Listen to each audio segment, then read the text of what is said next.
The views and opinions expressed by the Real Teachers of Atlanta, LLC, are those of the podcasters and do not necessarily reflect the official policy, position, ideologies, or standards of any school district in any county in the United States.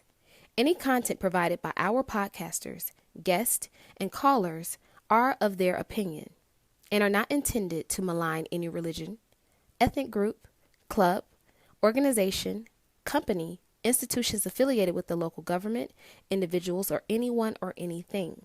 The podcasts and all affiliated with the Real Teachers of Atlanta, LLC, are used for entertainment purposes only. Hey, we are back.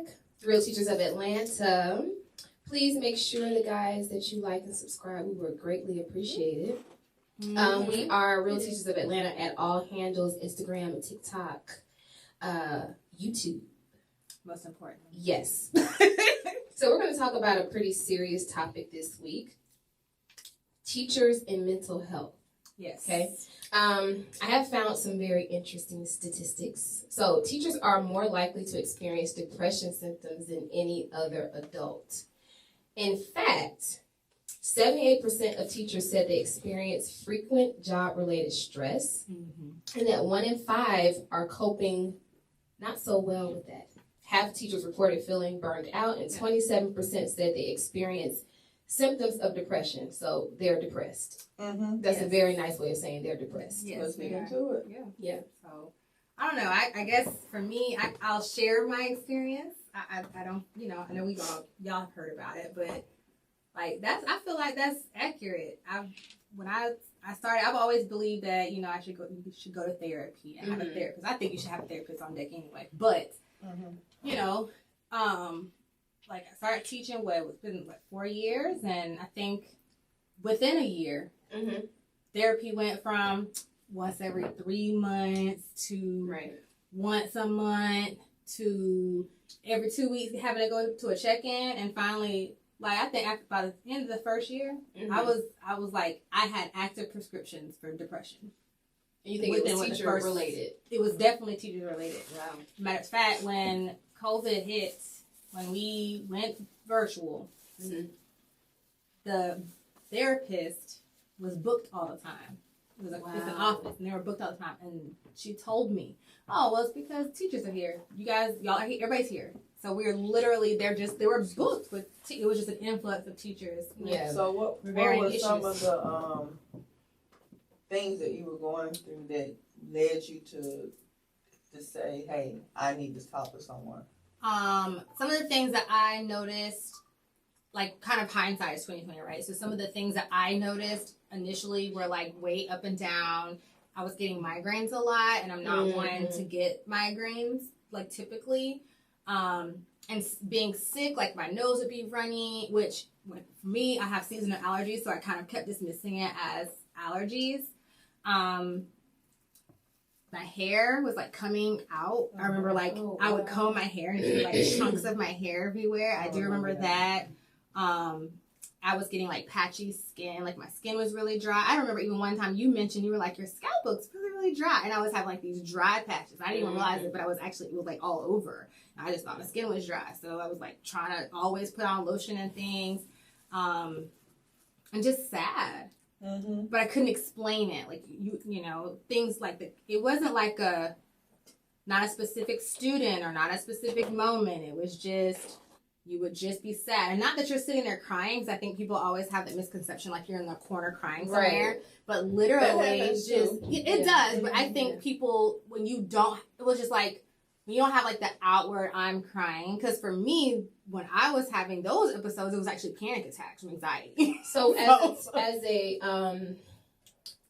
what do you think causes that onset depression for teachers? What do you think is the catalyst to why so many teachers are unhappy? The workload. The workload. I think that teachers have a lot, we have to create this safe space for students that we forget to create a safe space for ourselves. Oh, yes. We have to be so many things to our students, unknowingly, we don't know how to turn them off. A lot of times when we get home, I know myself and some other teacher friends were like, well, hey, I'm leaving the laptop at home. I'm not going home in the break. That's just a piece of it. Because we can leave those physical things, right? Those tangible things. You can leave those in the classroom. But when it comes to thinking about, because you got all these different students, and thinking about that one student that that's having a rough time at home, you take on these things, you put on these layers on yourself, and you cannot turn them off. And unknowingly, you're adding to your mental health by putting on what your students have, what your family at home have, right? And for yourself, and before you know it, you're sitting at the doctor's office, and they telling you, you telling your doctor, hey, I got so and so going on. They telling you it's a form of stress. That's happened to me. I had no idea that I was stressed until I started telling my doctor all these symptoms that I was having, and she said it's stress.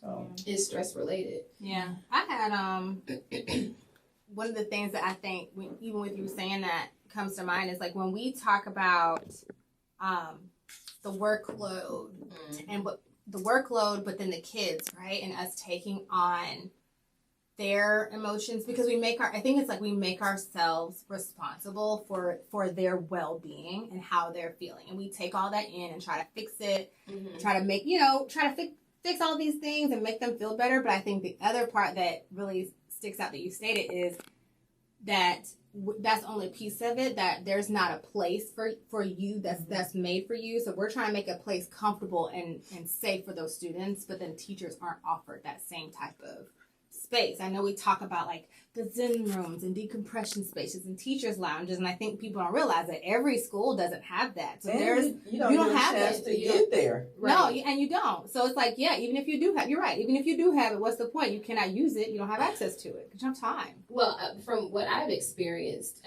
within teaching, because safe spaces for teachers, like teachers lounges, have been around. But everyone doesn't have a co-teacher. So I've had co-teachers say, look, I need a break. And they'll spend all day in the teacher's lounge or away from the classroom, because it does become something that's very overwhelming. I know for me, when I went into teaching, I had to set boundaries very early.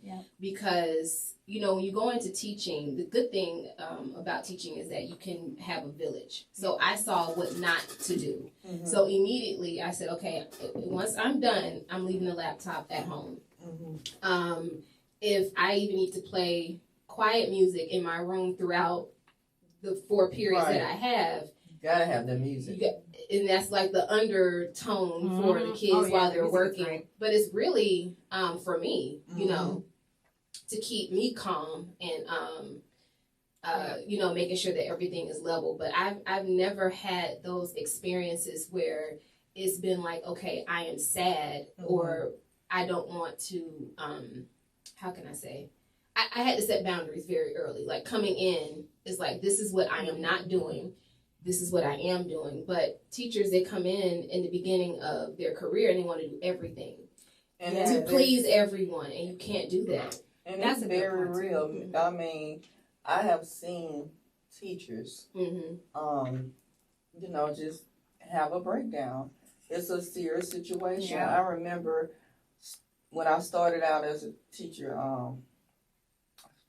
it's been many years ago, I was at this one school, and I never forget this lady. I can't remember how the conversation even came about, but she was taking medication, and I'm like, what?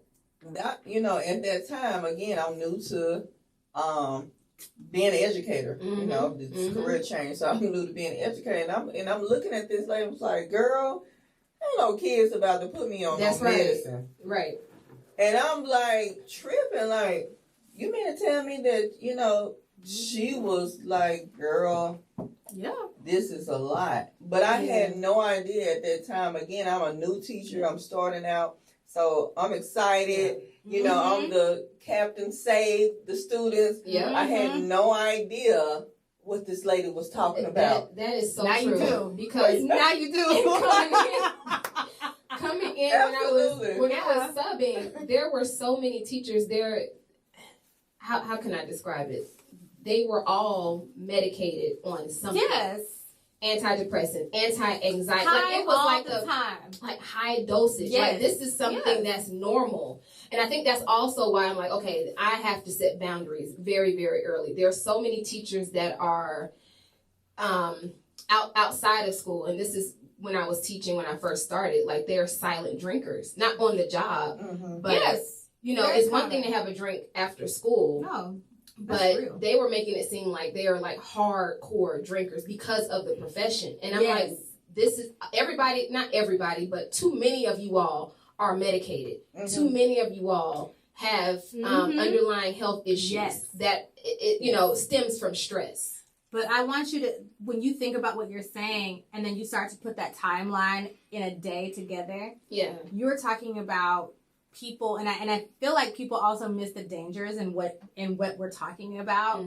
Is you're talking about people who are stressed out, who are their mental vision is already cloudy. They are on high doses of antidepressants, anxiety medications, and then they go home and they are drinking. On top of that, that's right. Like I can't get it's, and I hate to say it this way, but you can't get high enough because what we're trying to do, we're at that point you are self-medicating. That's and you are trying to get past that feeling of the doom and gloom.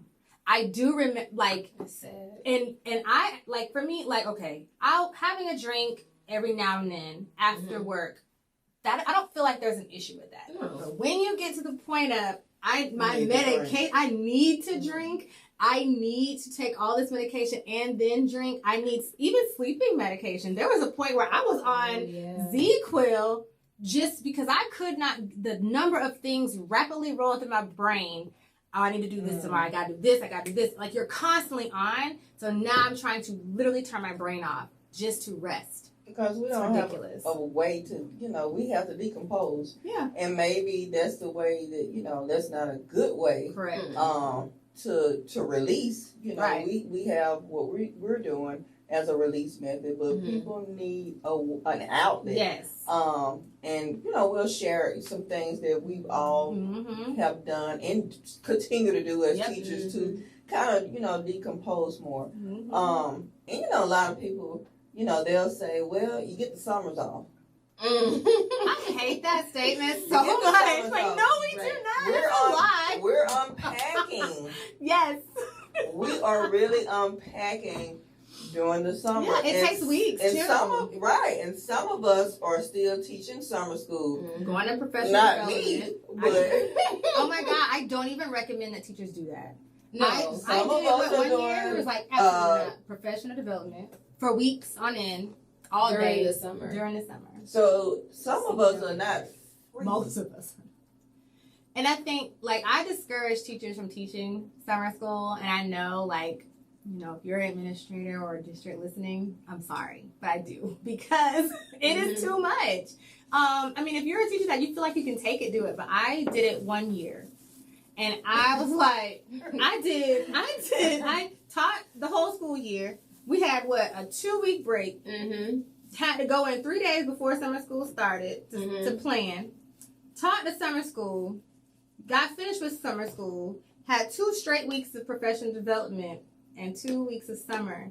That's great. Not even 2 weeks full of summer before we had to go right back. And I went back to school, and I think that next year was the worst year ever because I never had a break. It was like it just continued. Never stopped. And this is a problem because if you have educators that aren't clear-minded, we're teaching children. And, you know, teachers do the best that they can to cope with what they deal with on a daily basis. And so if you're on antidepressant medication, if you're on anti-anxiety medication, you are literally holding on by a thread. there's teachers that have, there's been so many reports even here in the Atlanta area of teachers and administrators too. So it's not just teachers, but administrators too. Oh yeah, absolutely. Because there's stress at every level, right? So I do want to call that out, but like there's been teachers and administrators who have, committed suicide because they can't think of another way out. There was the assistant principal around here somewhere that took their own life at school. Waited till everybody left and took his own life. See, okay, you know what? I'm not taking my I get what you're saying, but do you know how low that you have to be? That's why you have to learn from the people around you. You have to learn to tell people no. Do your job. You are there for the kids. You are being instructed by whatever leadership you have. Okay, they tell you what to do it. But you have to set boundaries because at the end of the day, nobody's going to come to your house and visit you. Yeah. Nobody's going to come to your house to see if you're doing okay. You have to self-assess you. You have to say, I need a break. Yeah. But it's hard to do that. Like I tell my daughter all the time, it's hard to see the forest through the trees, right? When you are in it and you are struggling, I didn't realize I was struggling. Thankfully, I did have support. You know what I'm saying? I had y'all. I had my family. Because my husband was like, what is going on with you? And I had my regular physician, and I do recommend that if you don't have one, go get one and have someone who sees you often enough, whether it's once every 6 months, once every year, whatever, but who sees you enough that when you are changing or things are happening, they can recognize that. Yeah. But you have to have an outlet. And I think that's a great point. And I think you need the help, but you also got to know, you do have to kind of have a point where you stop, and say, this isn't my normal. For me, it was, I can't even check in with my kids. My kids I couldn't be mom. I couldn't be a wife. And I was struggling. Notice it. Yeah. Your family, my daughter was like, you different. Looking at me why are you so different? Man. Yeah, I'm tired. All the time. Shoot. Right. But that's true. And I think it's hard. And it's people, and I feel like also what happens, and I think why educators keep pushing, right? And when I say educators, just everybody in the system, we keep pushing is because there's this outside influence and there's the internal gaslighting and saying, we're in it for the kids. Do this one more thing. It's just one more thing. I remember, no names, but I remember, I know we ask you to do a lot, but can you do just this one more thing? An acronym. I know.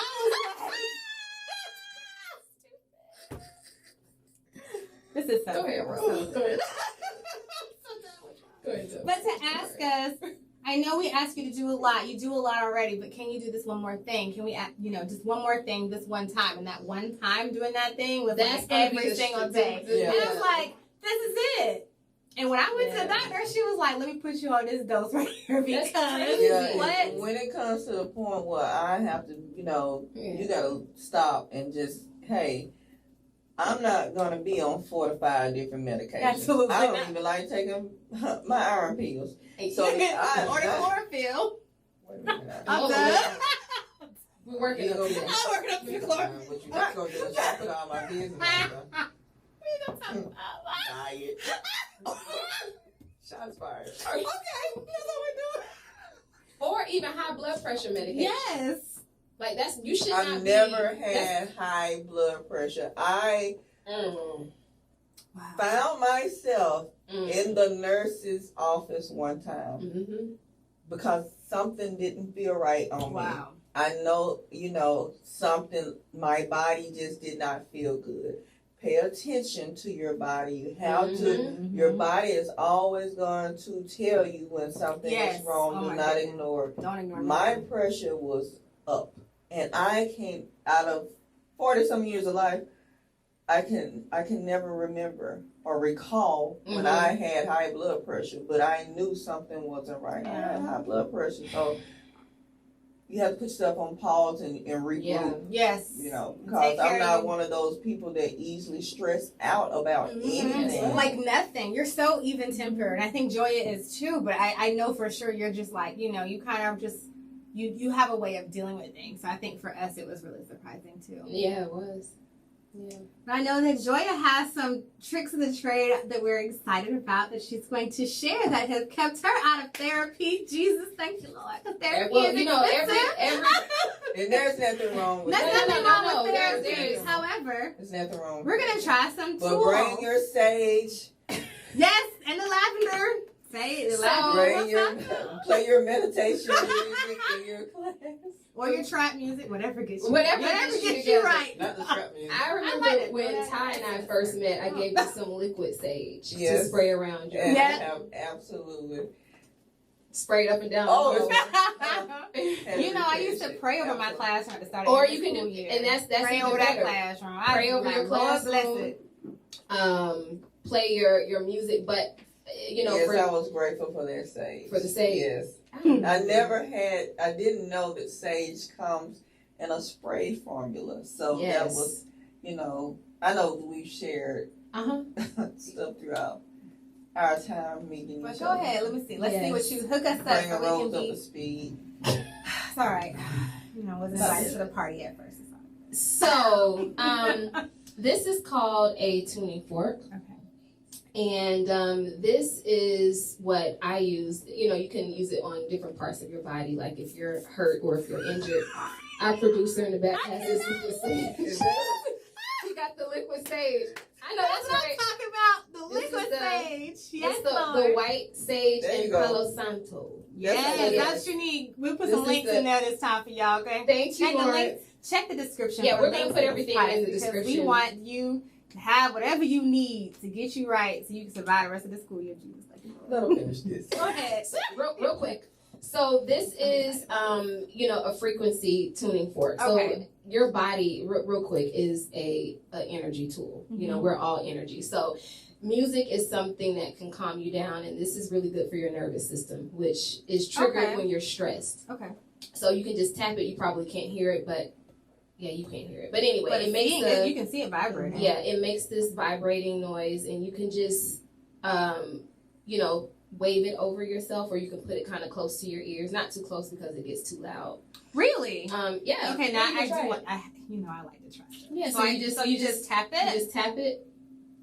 You can't, yeah. I can't break it though, right? No, you just tap it and then So put you it, can feel it vibrating like, and then put it like yeah, and you Oh, can I hear hear it. it. Like Oh. you can hear the. It's soothing me from here. It really you is. can't, Either I- one of the sage. oh, I want to buy me one now. It's so nice. That is, so are there different frequencies? Like, do yes. you need, Mm-hmm. oh, she got all the tools. Come, Yeah. ooh, ooh. So this That's is what I like. That's cool. 'Those 999. chakras in line. Yes, Okay. hertz. So this is a different. So this thing. is a different one. So this one is more of a higher frequency. So it's gonna ting or ring a little bit louder. You use the than same, this one. like a mallet for that? No, you can just tap it. So, and then that one makes like a higher ringing noise. But I it's like this very one. calming. And teachers, if you don't, you know, want to play music in your room, you can always just Oh, like- you can tap it, keep it, you know, in your desk, and then just kind of wave it over yourself. Of course, it's not, you know, going to fix the whole entire problem because there are some internal issues within different schools, but this can at least keep you sane until you're able to get to the next. I do feel like Yeah. it's like it makes you focus. Like I felt Yes. focused just now. Does Yeah. that make sense? Uh-huh. Like I was like, okay, this is where my Right. focus went to the sound instead of everything else. That's Yeah. that's Because it brings I feel you like I back need to those in my balance. life, And yeah. that's what Okay. this is. It's an energy tool that's used to bring, or it's a frequency to bring you back into a calm state. You're supposed to be calm. You know, sometimes, you know, you're happy or you're Right. sad, Yeah. but you're not supposed to be in a fractured, disheveled manner. That is not life. Rousing and And, dazzle. Yeah. Exactly. And you're going to Mhm. pay for it. Your body is going to. oh my gosh, yes. You're going to pay for it through stress, through colds, Yeah. cancer. yes. Just, you know, and not all cancer is caused by, Stress, but there still. are just a lot of different Yeah. things. But I've just seen so many teachers yeah. that are just stressed. It's not normal.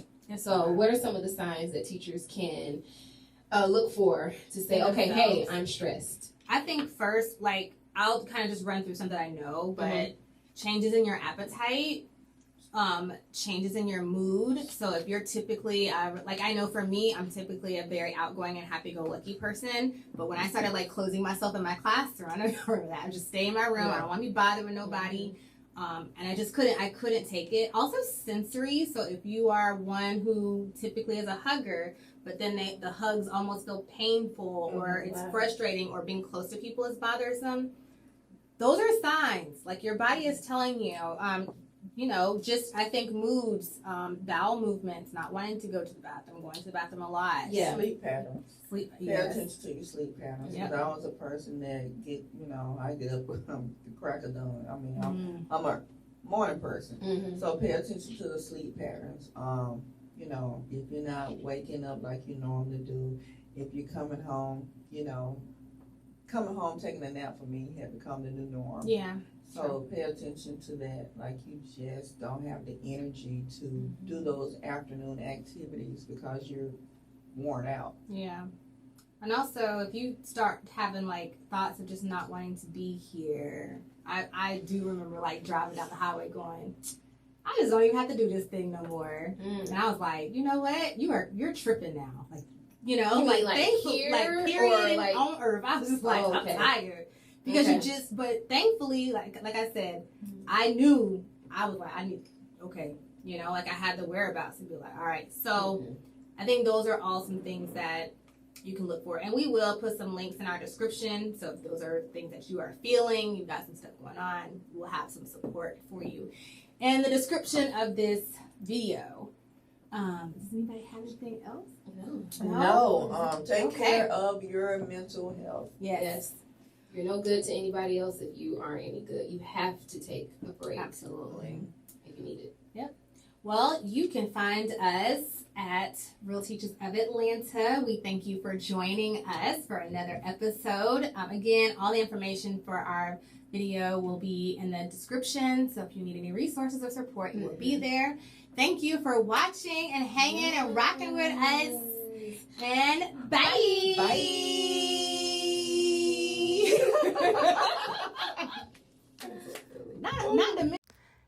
Thank you for joining us on this episode of the Real Teachers of Atlanta as we discuss teachers and mental health. If you or someone you know is struggling emotionally, has a mental illness, or has concerns about their mental health, here are some local resources that can help. Additionally, for general questions regarding employer-provided resources, please see the video description for contact information for your local district EAP and work-life services that may be available to you.